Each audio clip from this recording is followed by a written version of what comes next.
Na semana passada, que a gente não está passando, né, um por um, a gente viu o Salmo 22. Então, acabou indo, né, do 22 para o 23, mas também foi um salmo muito especial, né? Quem viu, quem estava aqui, quando a gente viu essa sensação de Davi de estar abandonado, né? Quem não leu, pode ler em casa, é um salmo muito especial, porque foi Jesus, né, que literalmente passou por essa separação de Deus, né, do Deus Pai, e foi na cruz, quando todo o pecado caiu sobre ele, que ele sentiu essa separação. Jesus passou por isso literalmente, né, mas Davi também teve essa experiência, de alguma forma que a gente lê aqui, e sentiu na própria pele essas coisas, né? Mas claro que a descrição da agonia que a gente vê aqui é obviamente de Jesus, porque certas coisas a gente nem imagina como que Davi passou por isso, né? Mas Deus respondeu a ambos, né? Ambos tiveram essa, Deus me respondeu, né? Não estou mais abandonado. E esse sofrimento que eles experimentaram se transformou em louvor de muitos e na glória de Deus. E hoje, então, nesse Salmo 23, que não é nada novo para ninguém, né? A gente vê esse salmo de um pastor para outro pastor, né? Do pastorzinho Davi para o pastor da sua alma. E esse salmo já deu muito consolo, né, para milhões e milhões de pessoas, não só na hora da doença e da morte, mas em todo momento. E provavelmente foram até essas as últimas palavras que muitos ouviram na face da terra, né, antes de passar para a glória, porque é o salmo que mais é lido, né, nessas horas. E o salmo que fala bastante conosco. Muitos já memorizaram tudo, né, porque é tão especial. Mas esse salmo a gente vai ver, vocês sabem, cada salmo é uma promessa, né? E como é com as promessas, não adianta apenas ler, tá bom, né? Ou até memorizar, mas a gente precisa se apropriar dessas promessas, né? Precisa tomar para si, essa é a minha promessa, né? E realmente só nas horas que a gente aplica elas, né? Nesses momentos que elas se tornam tão reais. Então a gente vai ver isso hoje. A partir do versículo 1, então, o versículo 1 diz assim: O Senhor é o meu pastor, de nada terei falta. Isso daí todo mundo já memorizou, né? Todo mundo já sabe de cor. Mas alguém que já memorizou o salmo todo alguma vez na sua vida? É um salmo curto, né? Dá até para memorizar rapidinho. Até quando você tem uns 10 minutos, lê umas 10 vezes ou mais, né? E já memorizou. Bom, o Senhor é meu pastor. Davi falava com toda a propriedade porque ele era pastor também, né? Davi era pastor de ovelhas e era uma profissão, principalmente na época de Jesus, mas até no Antigo Testamento também, que não era tão respeitada assim. Geralmente era a tarefa dos mais novos, né? E Davi, como era o mais novo, então cuidava das ovelhas enquanto os irmãos estavam na batalha. Mas Davi com certeza sabia que era ser um bom pastor. Eu imagino que ele deu o seu melhor, né? Mesmo como mais novo, não tendo toda aquela atenção, aquele respeito, talvez cuidou da melhor forma possível, né?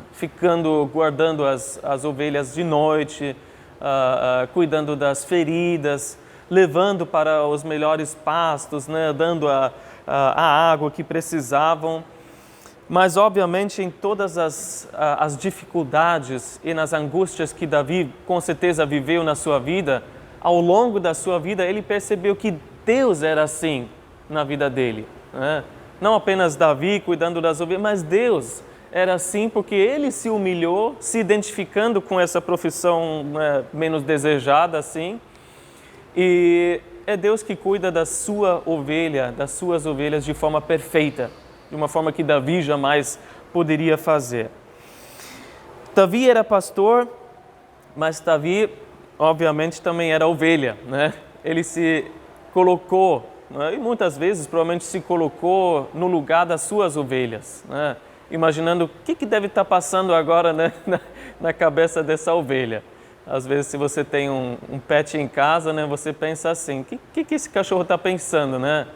A nossa cachorra, coitada, 10 anos, já está cega, já está idosa e está chata, porque ela está pedindo toda hora comida e ela não pode porque ela é diabética. Então, imagina a sinfonia lá na cozinha. Bom, você se coloca na cabeça, né, no lugar desses animais, e Davi com certeza fez isso, né? Quando as ovelhas se desviaram do caminho, de novo, né? Quando puxavam as pernas feridas que ele queria enfaixar, né? Quando ficaram desobedientes e teimosas, né? Tudo isso que ovelhas fazem. Quando achavam que podiam se dar bem longe do pastor, então Davi se humilhou e falou, eu sou uma ovelha também. Eu também faço coisas que não fazem sentido. Eu também posso estar teimoso e desobediente.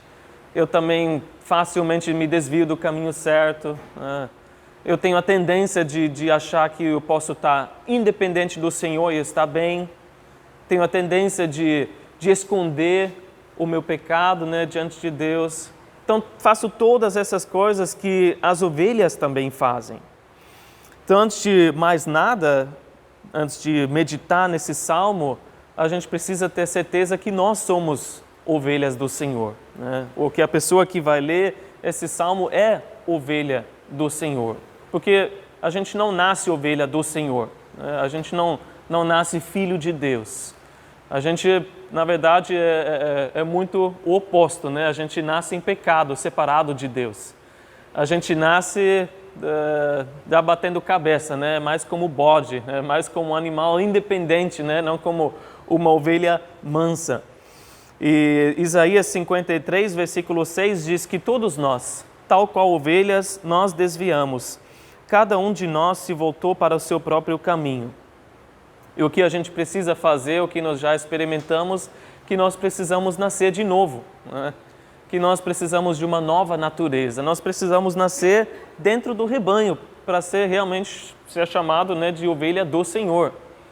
Então, primeira pergunta é, de que rebanho você faz parte? Você nasceu dentro do rebanho do Senhor, então Deus cuida de você, né? Então você pode ter certeza que Ele tomou sobre si a responsabilidade de cuidar da sua vida. Então não vai faltar nada, você pode ter certeza que uma vez que você reconheceu que Jesus é o seu Senhor e Salvador, que Ele é o seu Criador, e você dobra os seus joelhos e adora a Ele, você faz parte desse rebanho. Como diz em Salmo 95, 6 e 7, lá diz, venham, adoremos prostrados e ajoelhemos diante do Senhor, o nosso Criador, pois Ele é o nosso Deus, e nós somos o povo do seu pastoreio, o rebanho que Ele conduz. Se você quer ser povo do seu pastoreio e aproveitar todos esses benefícios, então tem que se render a Ele e adorar a Ele. E aí você passa a falar, meu pastor. Um Deus se torna meu Deus. Um pastor se torna o meu pastor. Eu acho até mais íntimo, mais pessoal, como Davi colocou, o Senhor é meu pastor. E não falar, eu sou uma das ovelhas do Senhor. Porque às vezes a gente se acha assim, né? Eu sou salvo, eu sou uma das ovelhas no meio, né, de milhões e milhões. Mas você é a ovelha do Senhor. Ele é o teu pastor. E quando a gente, né, tem essa intimidade, a gente até pensa, nossa, eu devo ser a ovelha preferida do Senhor, porque Ele me trata tão bem, né? Ele cuida tão bem da minha vida. Então, uma vez que você pertence a esse rebanho, mesmo que seja grande, né, Deus cuida de você. Porque Ele aceitou essa responsabilidade não de mau grado, né, contra a vontade dEle, ninguém forçou, mas Ele quis, Ele nos amou primeiro. E Ele falou, eu vou cuidar de você. Ele não se esquece de cada ovelha individualmente. Então a primeira consequência, qual é? De nada terei falta. Nada vai faltar na minha vida. Nada que eu preciso realmente para a minha vida, né, física, emocional, espiritual, vai faltar. E, claro, quando a gente ensina a palavra, todo pastor também tem que falar, não é tudo que a gente quer, né, mas tudo que a gente precisa. porque o pastor que sabe o que as ovelhas precisam, mais do que elas. Porque as ovelhas, elas só andam, né, por aí, o que tem aqui? Tá bom, vamos comer. Aí, de repente, começa a imaginar coisa, né? Não, o Senhor sabe, Deus sabe o que é melhor para nós. Tem toda a sabedoria, a experiência, a visão para saber o que essa ovelha precisa nesse momento. No Salmo 34 diz assim: temam o Senhor, vocês que são os seus santos, pois nada falta aos que o temem. Então, o temor. Os leões podem passar necessidade e fome, mas os que buscam o Senhor de nada têm falta. Quando a gente começa a reverenciar o Senhor, né, a realmente reconhecer quem Ele é, levar Ele a sério, né, temer o Senhor e buscar Ele de todo o coração, a palavra diz: de nada a gente tem falta, não vai ter falta. As ovelhas têm um pastor que cuida delas. O versículo até falou de leões que passam fome e necessidade, porque elas são elas por elas, né? Cada leão por si vai no bando, mas não tem um pastor que cuida. Nós é que temos o pastor que cuida, então de nada teremos falta. O Senhor cuida de nós. E Jesus, né, frisou isso bastante. O que vocês se preocupam? Não se preocupam com o que comer, o que beber, o que vestir. São as pessoas que não conhecem a Deus que pensam toda hora sobre isso.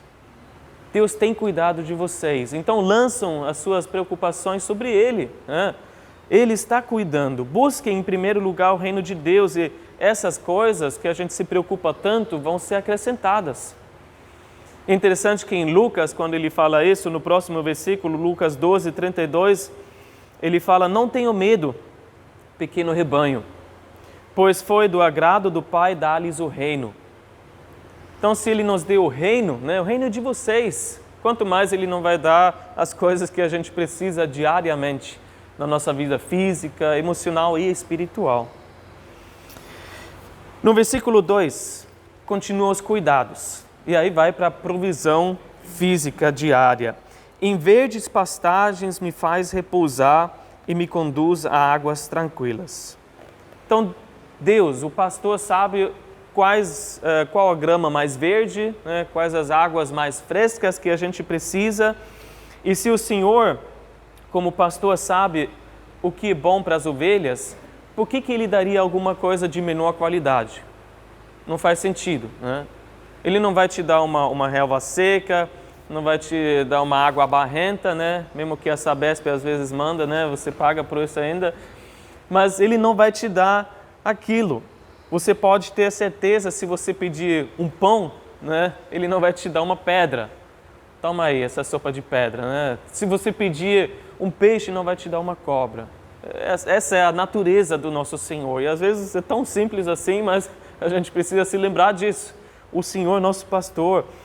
E Ele nos leva a esses lugares que a gente precisa. Porque no final, Ele já deu o seu melhor, né? Ele já deu Jesus.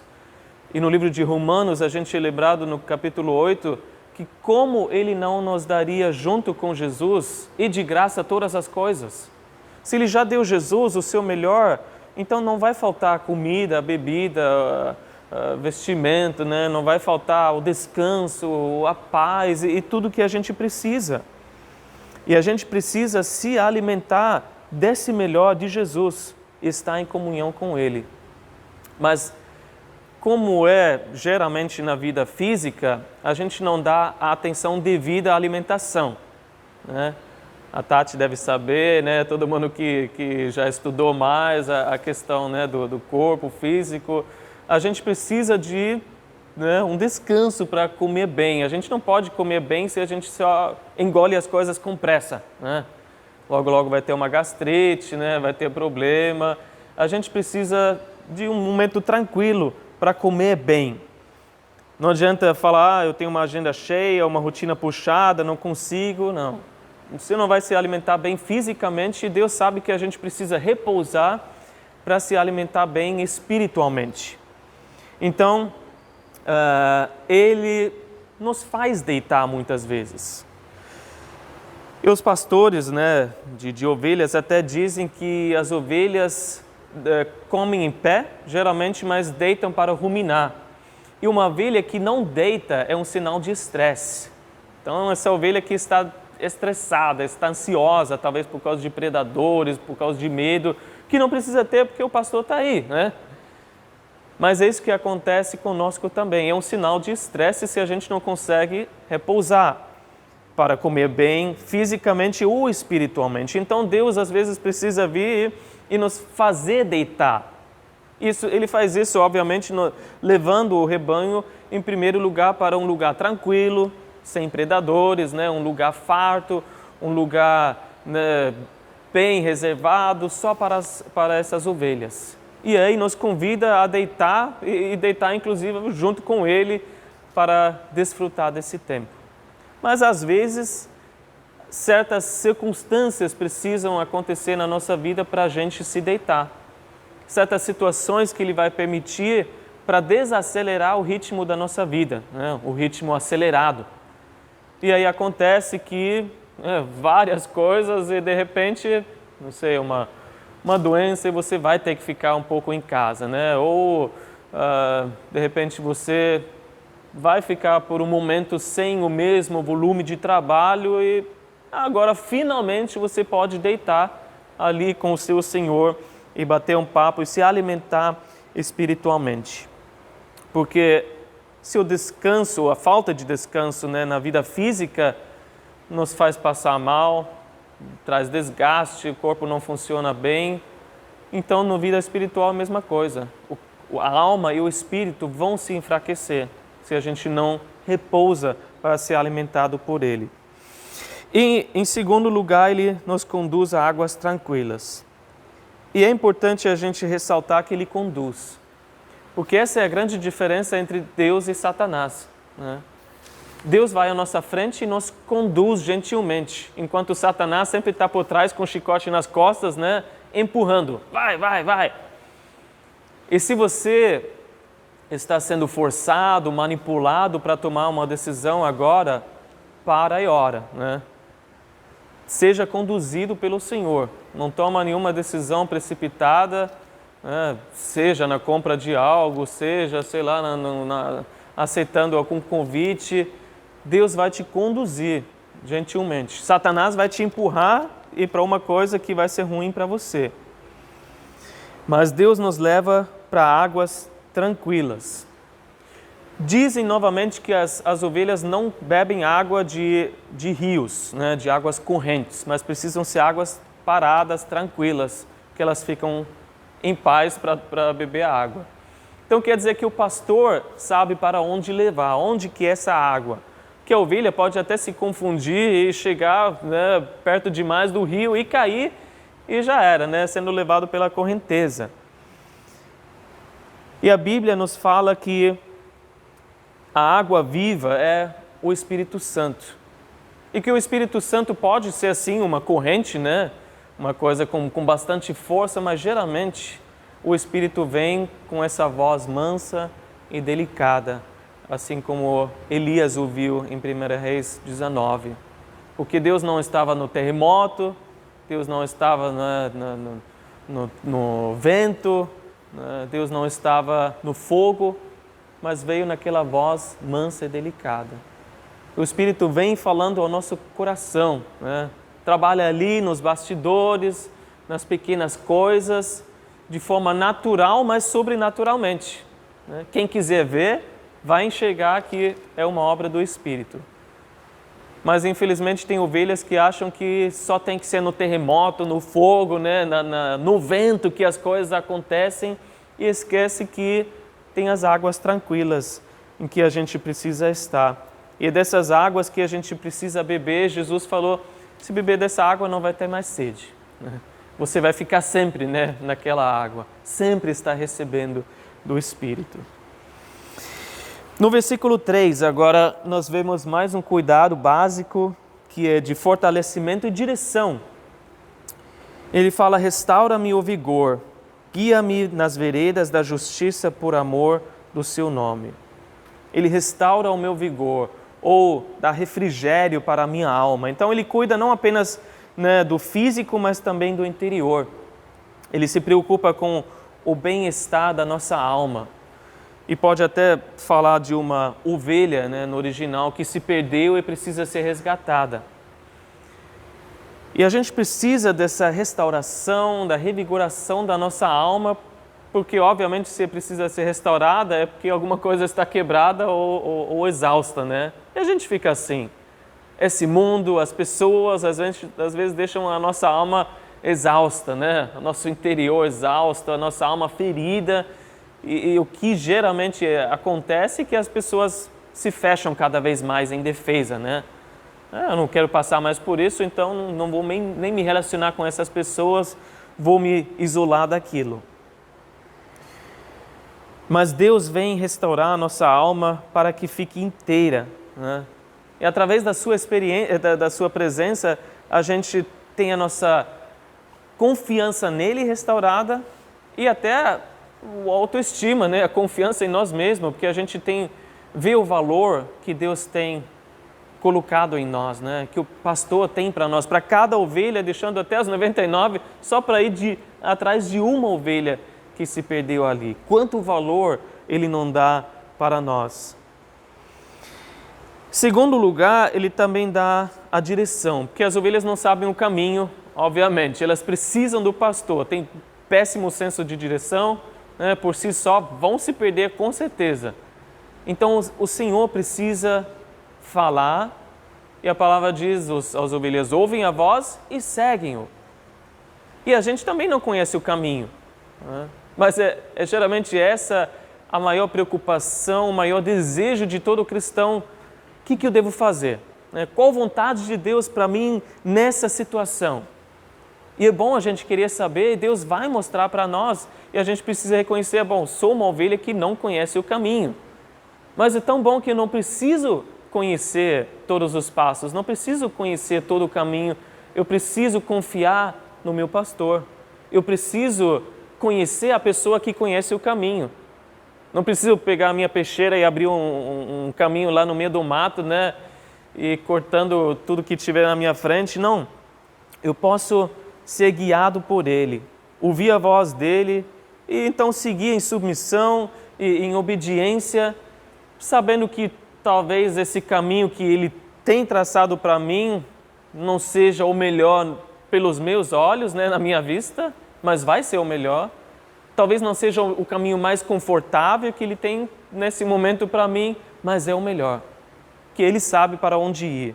Essa é a direção. Ele prometeu nos mostrar o caminho em Salmo 32, versículo 8. Eu o instruirei e ensinarei no caminho que você deve seguir. Vou te mostrar, me busca, me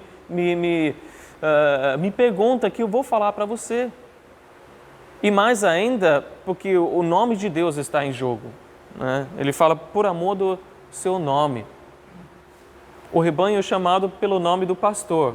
É do fulano, é o rebanho do Senhor. Então Deus está mais interessado do que nós para que nós andemos no caminho certo. E se nós andamos no caminho certo, nas boas obras que Ele preparou para nós, antemão, então no final é tudo para a glória de Deus, né? É para a glória do nome dEle. Versículo 4, o cuidado através da proteção. E aí a gente vai também, você deve perceber uma pequena mudança ali da fala de Davi. Vamos ler. Mesmo quando eu andar por um vale de trevas e morte, não temerei perigo algum, pois tu estás comigo, a tua vara e o teu cajado me protegem. Esse era o sofrimento de Davi, esse era o problema, a angústia, né? O vale. A gente não sabe o que ele passou, mas com certeza ele já passou por muitos vales, né, na vida dele, e dependendo de quando ele escreveu, de muitos e muitos vales, descobrindo o quê? Que Deus sim é um Deus das montanhas, né? De experiências muito prazerosas, mas Deus também é o Deus dos vales, que permite o sofrimento. Só que Ele está presente no vale, no meio do vale. Não deixa a ovelha perdida no vale, mas conduz pelo vale. Davi com certeza sabia que as ovelhas passavam em vales, né? Cercadas por penhascos altos, totalmente desamparadas, talvez até por culpa própria, né? Por teimosia, por se perder do rebanho e ficar preso num vale assim. Mas a ovelha também, só percebendo o perigo quando já é tarde demais, né? E o predador logo pega qualquer ovelha presa num vale. Davi sabia como era difícil passar por um vale. E a gente sabe que existem os vales da nossa vida, existem acontecimentos tristes. Existem momentos em que parece que a morte joga a sua sombra sobre os nossos dias, né? Parece que escurece tudo, tem cheiro de morte talvez realmente tenha a morte de um ente querido, né? Talvez tenha angústia pelas decisões de alguém que você ama, né? Você não concorda, mas a pessoa segue esse caminho mesmo assim. Talvez tenha uma doença crônica e você fala, tem toda a razão para temer, para se preocupar. Mas apesar dessas razões que são reais, um perigo real na sua vida, né? Realmente talvez perigo de perder a vida, de perder a esperança, de perder o seu testemunho por uma reação errada talvez, mesmo que exista tudo, ele fala, eu não vou temer, porque eu sei que eu não estou sozinho. Deus, o meu pastor, está comigo. Essa presença me consola. Mesmo na escuridão, mesmo que eu não vejo para onde ir, mesmo que eu tenha realmente razão para temer. E é nesse momento que eu acho que nós como cristãos mais erramos, esquecendo que Deus está conosco. Porque se você é um pouco como eu, em geral a gente já imagina o pior da situação, né? A gente acha que eu vejo só o primeiro acontecimento. Eu já projeto isso para mais 10 passos e eu acho que é o fim. Então a gente aceita facilmente, por exemplo, a palavra do médico como última palavra quando ele diz, não, esse fulano de tal só vai ter poucos anos de vida ou poucos meses de vida. E a gente leva as hipóteses que a gente tem assim e já projeta algo sem saber todos os fatos. Uma pequena perda financeira, a gente já imagina que é a falência total, né? Agora é o fim da minha vida chegou. E a gente esquece que é apenas um vale que a gente está passando, que vai ter a luz do final do túnel, que a gente vai passar por isso. E a presença do pastor nos consola. Sabendo que eu não preciso saber todos os passos, mas ele vai mostrar passo a passo por onde andar. Por isso fala em 2 Coríntios 5:7, nós andamos pela fé e não pelo que vemos. Nós vivemos, nós andamos pela fé. E o pastor, acima de tudo, luta por nós. Ele tem, né, dois instrumentos na sua mão, a vara e o cajado. E Deus luta por nós, assim como Davi lutava também. A Bíblia relata que Davi, antes de derrubar o gigante Golias, falou para Saul, teu servo toma conta das ovelhas de seu pai. Quando aparece um leão ou um urso e leva uma ovelha do rebanho, eu vou atrás dele, atinjo-o com golpes e livro a ovelha da sua boca. Quando se vira contra mim, eu o pego pela juba, atinjo-o com golpes até matá-lo. Davi era corajoso, né? Ele ainda ia atrás, né? Do urso e do leão, que isso não vai acontecer de novo, né? Esse urso não. E a gente vê como Davi era corajoso, mas agora imagina Deus com todo o seu poder, com a sua vara, o seu cajado. E a vara realmente é esse instrumento para defender as ovelhas contra predadores, né? Dando golpes. E Deus peleja por nós. Deus nos livra dos nossos inimigos. Deus nos protege. E sei que tem um irmão mais velho aqui, mas se você estudou com o seu irmão no mesmo colégio, na mesma escola, você deve ter experimentado o mesmo benefício, né, de ter um irmão mais velho que você pode chamar a qualquer hora, né? E aí vieram os mais velhos, né, dando uma, sei lá, apressando você, de repente, né, zombando de você, você só precisava chamar o seu irmão mais velho.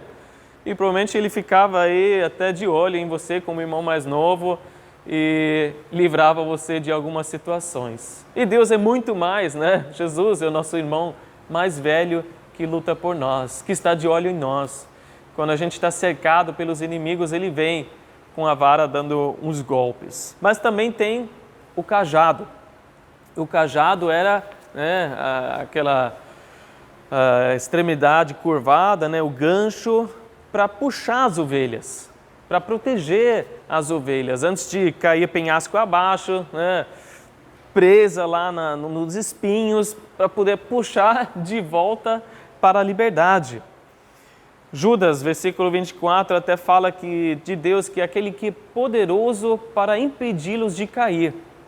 Então, antes de cair, Ele já puxa a gente de volta com o seu cajado para que nada pior aconteça. E de vez em quando a gente precisa de um puxão de orelha também, né? Não só puxando as nossas pernas, mas puxar as nossas orelhas, que a gente precisa de uma certa disciplina, que só mostra que Deus realmente nos ama, né? Que Ele está nos protegendo, que Ele quer que a gente segue no caminho certo. E essa mudança que eu falei da fala de Davi, vocês perceberam que até agora ele falou o Senhor, ele, mas aqui ele fala, tu estás comigo. O pronome pessoal mudou, né? Tu estás comigo, a tua vara, o teu cajado me protege. Porque nas horas mais difíceis que a gente experimenta Deus de forma mais íntima. A gente não gosta dessas situações, né? A gente prefere não passar, mas é nesse momento que a gente sente Deus bem próximo de nós. E a gente fala, tu, né? Agora tu estás comigo. Paulo passou por isso no final da sua vida. Quando ele estava diante do tribunal, ele falou, todos me abandonaram. Mas ele também disse em 2 Timóteo, capítulo 4, versículo 17, mas o Senhor permaneceu ao meu lado e me deu forças. Esse foi o vale naquele momento para Paulo, né? E ele experimentou o Senhor de uma forma incrível, né? Ele falou, mas o Senhor estava ao meu lado. E a gente precisa reconhecer que o Senhor tem o seu caminho, como Naum diz, no vendaval e na tempestade. Não é agradável, mas aí a gente fala, confia no Senhor, né? Ele vai te ajudar. E aí, de repente, a gente acaba falando com Deus toda hora, tu vai me ajudar, tu és o meu pastor, me livra dessa. Versículo 5, o cuidado continua agora com essas 3 figuras bem graciosas. Preparas um banquete para mim à vista dos meus inimigos. Tu me honras, ungindo a minha cabeça com óleo e fazendo transbordar o meu cálice. Um banquete, né, algo maravilhoso. A gente queria ter um banquete de Thanksgiving, né, de Natal, não podemos por enquanto, vamos aguardar. Mas imagina uma mesa farta de uma festa. E ainda de forma pessoal, faz um banquete para mim. Deus faria uma festa só para você, só para mim, né? Você é importante, tão importante para Ele, para que Ele, né, parasse tudo para fazer uma festa só para você. E com certeza na mesa do Senhor não vai faltar nada, né? Nada que a gente pode imaginar, tudo que a gente precisa. Essa é a mesa do Senhor para nós, mas ainda na presença dos inimigos, né? Quer dizer, Ele nos abençoa, mas não na ausência dos problemas, não na ausência, né, de dificuldades. Mas estão presentes inimigos, estão presentes problemas, só que a gente está tão protegido para poder desfrutar das bênçãos do Senhor, mesmo com problemas presentes. E aí a gente precisa lembrar para não focar tanto nos problemas, tanto, né, nos inimigos, ao ponto de perder essa mesa farta.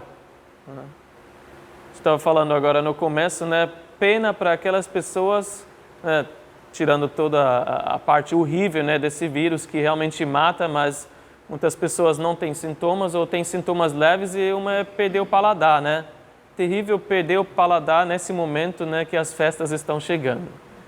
Terrível você ficar tão distraído pelos problemas que você não repara o banquete que o Senhor preparou para você. Mas é a presença dos inimigos. E, na verdade, é até a vista dos inimigos. Eles estão olhando, né? E eles vão perceber que a boa mão do Senhor está sobre a sua vida. Deus vai calar a boca daqueles que querem a tua derrota através das bênçãos que eles vão ver na sua vida. Eles vão perceber, não, realmente Deus está com essa pessoa. Então não foca tanto nos inimigos, não se preocupa demais com os inimigos. Se preocupa com o teu relacionamento com Deus. Se preocupa com o teu caráter e Deus vai cuidar da sua reputação e vai cuidar do resto. Desfruta da mesa farta. Mas também do óleo, né, ungindo a minha cabeça com óleo. Era uma honra para principalmente sacerdotes e reis ser ungido assim, né, sendo uma figura do Espírito Santo que vem para capacitar aquela pessoa nesse ofício, né. E a gente precisa desse óleo, né, que também é uma figura, como eu disse, do Espírito Santo, porque nós, 1 Pedro 2 diz, nós somos a geração eleita, nós somos sacerdócio real, nós somos a nação santa, povo exclusivo de Deus.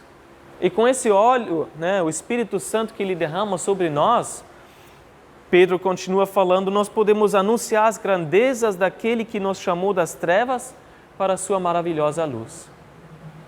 Nós podemos ter essa alegria, que o óleo também é sempre um símbolo da alegria do Espírito, né, no Senhor, independente das circunstâncias. Não é só ano que vem, quando estiver melhor, não é só quando tiver uma melhoria no meu emprego, não é só quando eu passar por esse vale, é agora, com essa alegria, que eu posso agradecer ao Senhor, louvar o Senhor, e ainda ter o cálice transbordando, que para mim é a maior figura da graça de Deus, né? Porque realmente nos mostra algo que é abundante. Se a gente pega um cálice num restaurante, né, ou um copo, e você põe o vinho, você não vai fazer o copo transbordar, porque é um desperdício, né? Fazer meleca aí e tudo mais, mas Deus não. Ele faz, né? Para Ele não é desperdício derramar as suas bênçãos sobre nós, porque Ele não pensa apenas em nós, né? As bênçãos não são só para a gente desfrutar, mas Ele quer abençoar as pessoas ao nosso redor. Ele quer fazer de nós um canal das suas bênçãos e do seu amor. Esse é o cálice que transborda. E por isso, Davi tinha a certeza do cuidado no futuro. Versículo 6. Eu sei que a bondade e a fidelidade me acompanharão todos os dias da minha vida, e voltarei ou habitarei na casa do Senhor enquanto eu viver. Ele sabia que isso era para a vida inteira, uma certeza. Por causa da palavra, por causa da experiência dele, ele podia falar, eu tenho certeza que isso vai acontecer. Não tenho nem dúvida que vai ser esse cuidado de Deus para todos os dias da minha vida. E o que vai acompanhar ou seguir ele? Não vai ser os cães pastores, né? O pastor alemão, sem intenção de trocadilho, né? Não vai ser o remorso das coisas que você fez errado, não vai ser a tristeza, não vão ser pesadelos ou até o medo de ser descoberto, mas vai ser a bondade, a fidelidade, ou misericórdia, você pode dizer também. Vai ser o perdão de Deus. Não lembrando as coisas, poderia fazer diferente, né? Mas lembrar, Deus já me perdoou. E Deus continua sendo bom com a gente, apesar de quem nós somos e o que nós fazemos, né? Essa é a graça dele, essa é a bondade dele. Romanos 2 também fala que é a bondade do Senhor que nos leva ao arrependimento. Então você lembra quão bom Deus é e você se rende a Ele. Isso nos mantém perto do nosso pastor. E no final, né, e por isso muitas vezes é lido no leito da morte, Ele nos leva para a sua casa para toda a eternidade. A presença dEle, né, é a nossa casa, nós estamos em casa. Então esse é o consolo para nós. Nós temos um pastor que cuida de nós do começo ao fim. Pedro fala, pois vocês eram como ovelhas desgarradas, mas agora se converteram ou voltaram ao pastor e bispo de suas almas.